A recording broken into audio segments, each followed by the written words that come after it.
Assalamualaikum warahmatullahi wabarakatuh. Perkenalkan, nama saya Ega Aditya Prameswari, NPM 17.0201.0023, mahasiswi Universitas Muhammadiyah Magelang, program studi Ilmu Hukum semester 7A. Di sini saya akan mempresentasikan mengenai landasan hukum penanganan cybercrime di Indonesia, guna memenuhi mata kuliah hukum pidana khusus yang diampu oleh Bapak Basri SHM Hum. Pertama-tama, saya akan menjelaskan mengenai pengertian cybercrime.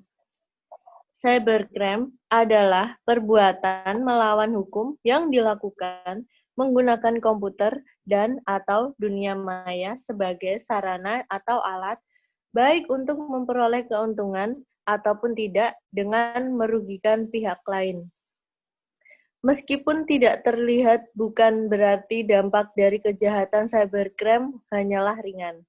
Cybercrime sendiri bahkan dapat menyebabkan kerugian yang jauh lebih besar dibandingkan kejahatan biasa.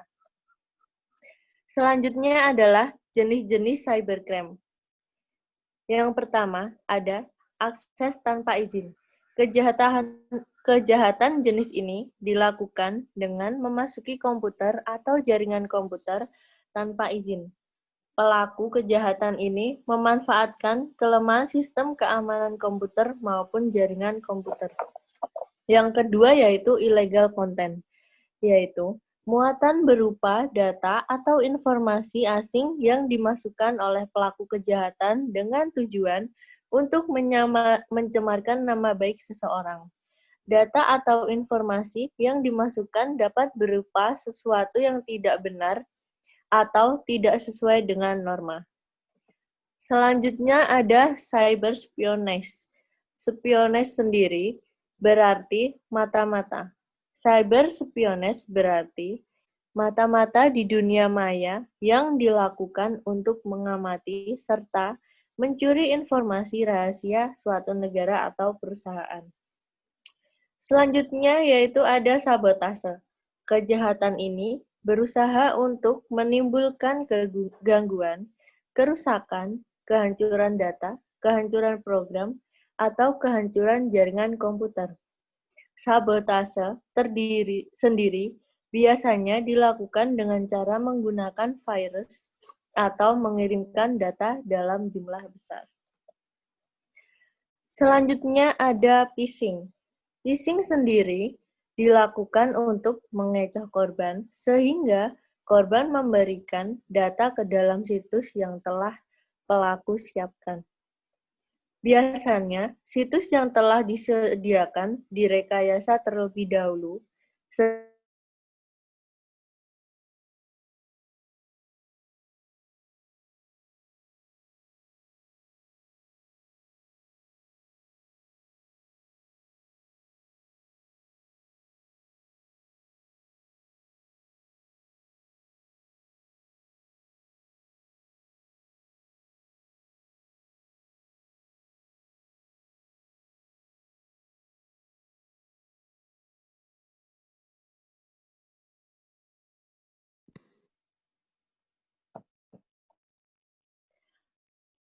carding, yaitu kejahatan seputar penggunaan kartu kredit.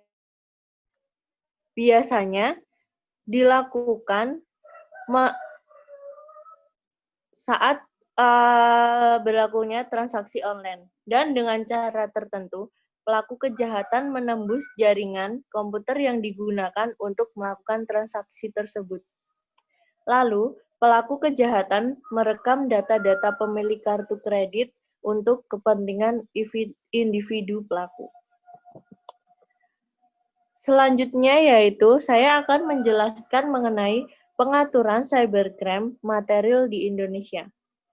Pengaturan cybercrime di Indonesia dapat dilihat dari arti luas dan arti sempit.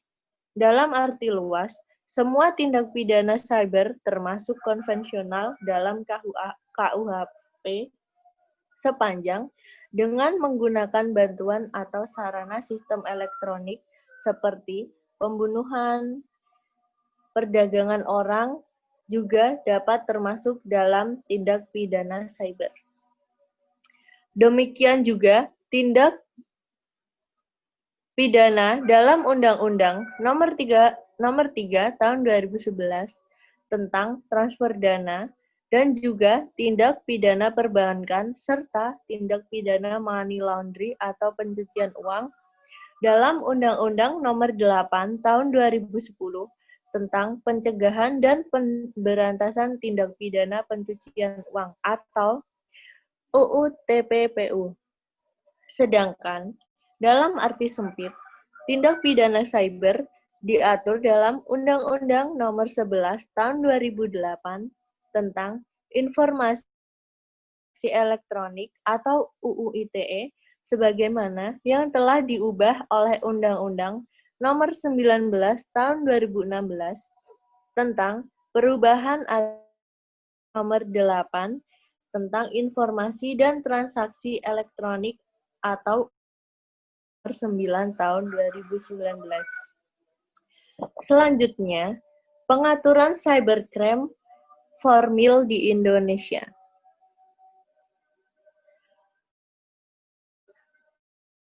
Tindak pidana cyber formil, Undang-Undang ITE juga mengatur tindak pidana cyber formil, khususnya dalam bidang penyidikan. Pada pasal 42 Undang-Undang ITE mengatur bahwa penyidikan terhadap tindak pidana dalam UU ITE dilakukan berdasarkan ketentuan Undang-Undang Nomor 8 Tahun 1981 tentang Hukum Acara Pidana atau KUHP dan ketentuan dalam Undang-Undang ITE. Berarti, penyidikan dalam KUHP berlaku asalkan tidak diatur lain dalam Undang-Undang ITE. Selanjutnya, sama halnya dengan cybercrime, Undang-Undang ITE juga tidak memberikan definisi mengenai cybercrime, tetapi membaginya menjadi beberapa pengelompokan yang mengacu pada Convention on Cybercrime. Yang pertama ada tindak pidana yang berhubungan dengan aktivitas ilegal. Pertama, distribusi atau penyebaran, transmisi, dapat diaksesnya konten ilegal yang terdiri dari A. Kesusilaan yang diatur dalam pasal 27 ayat 1 Undang-Undang ITE. B.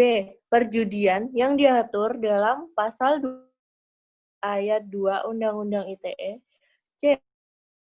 Atau baik yang pasal ayat 3 Kemudian ada pemerasan dan atau pencemaran yang diatur dalam pasal 27 ayat 4 Undang-Undang ITE. Berita bohong yang menyesatkan dan yang diatur dalam pasal 21 Undang-Undang menimbulkan rasa berdasarkan sara yang diatur dalam pasal 28 ayat ITE. Lalu ada yang berisi kekerasan atau yang ditujukan secara pribadi yang diatur 9 Undang-Undang ITE. Lalu, ada pula dengan melakukan akses ilegal yang diatur dalam pasal 3 ITE. Lalu ada resepsi atau penyadapan ilegal terhadap atau dokumen elektronik yang diatur dalam pasal 31 nomor 19 tahun 2016. Baik, semoga apa yang saya sampaikan dapat bermanfaat untuk teman-teman. Karena saat ini kejahatan dapat terjadi di mana saja, termasuk di dunia maya. Sekian penyampaian saya, kurang lebihnya mohon maaf. Wassalamualaikum warahmatullahi wabarakatuh.